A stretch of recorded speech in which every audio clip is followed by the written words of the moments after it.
L'idée là, je voulais vous parler de la visibilité sur votre scoot. Ok. Premier point, on est d'accord, quand vous êtes face à moi les gars, vous me voyez bien. Bon ça, j'ai rien à inventer. Pourquoi? Parce que vos deux yeux sont face à moi. D'accord? Et ensuite, on a ce qu'on appelle la vision indirecte. Je fais le tour.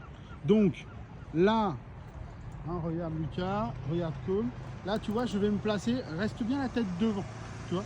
Là, je me place ici. Il n'y a plus qu'un seul œil de Lucas qui me voit. Hein, Cole? Regarde-moi, regarde-moi. Toi, tu peux tourner la tête. Là, tu vois, regarde, il ne me voit qu'avec le coin de l'œil. Et ça, c'est valable d'un côté. Mais si je tourne de l'autre côté, c'est pareil. Il ne me voit, une fois que je suis arrivé là, je suis dans ce qu'on appelle sa vision périphérique. Et là, il m'entend, il me voit quelque chose, mais il est incapable de savoir combien je lui montre de doigts là. Combien? 2. Non, il y en a 4. Mais c'est normal que tu saches pas le nombre qu'il y en a. Parce que je suis au bout de ta vision périphérique. Et après, là, quand je m'avance encore là, tu vois, tu m'entends, mais tu ne me vois pas dans le rétro encore. Je suis dans ce qu'on appelle l'angle mort.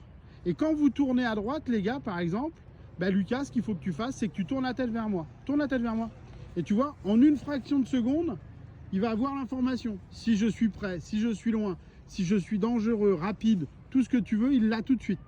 Et puis après, ben là, je glisse gentiment dans ce qu'on appelle la vision indirecte, donc le rétroviseur. Alors, le rétroviseur, ben, le problème, c'est qu'on concentre, tu vois, en un point pour regarder, donc il me faut plus de temps pour voir les détails. Mais on les voit. Droite ou gauche. Ok? Ça, c'est ce que vous devez maîtriser quand vous roulez.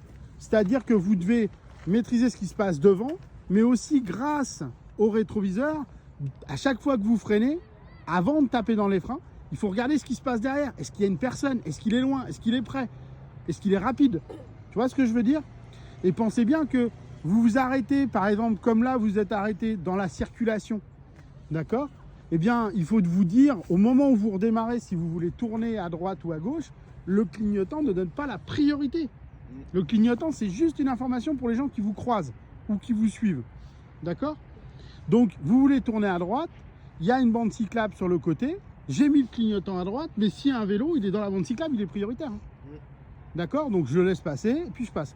Je vous dis ça parce que vous, plus que moi, vous serez confrontés avec des vélos électriques qui marchent, hein, faut dire ce qu'il y a. Même si papy il est sur le vélo et qu'il pédale doucement, ça torche. Hein. Donc vous avez intérêt à rester bien concentré sur ce qui se passe. Ouais.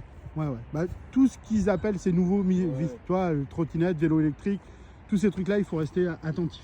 Ça va les gars? Ça veut dire qu'il faut régler vos rétros à chaque fois que vous remontez sur le scooter, vérifier que vous voyez bien, parce que c'est pas en roulant qu'il faut lâcher les mains pour bouger le truc. On règle toujours tout avant de partir. Ok? Allez, c'est bien.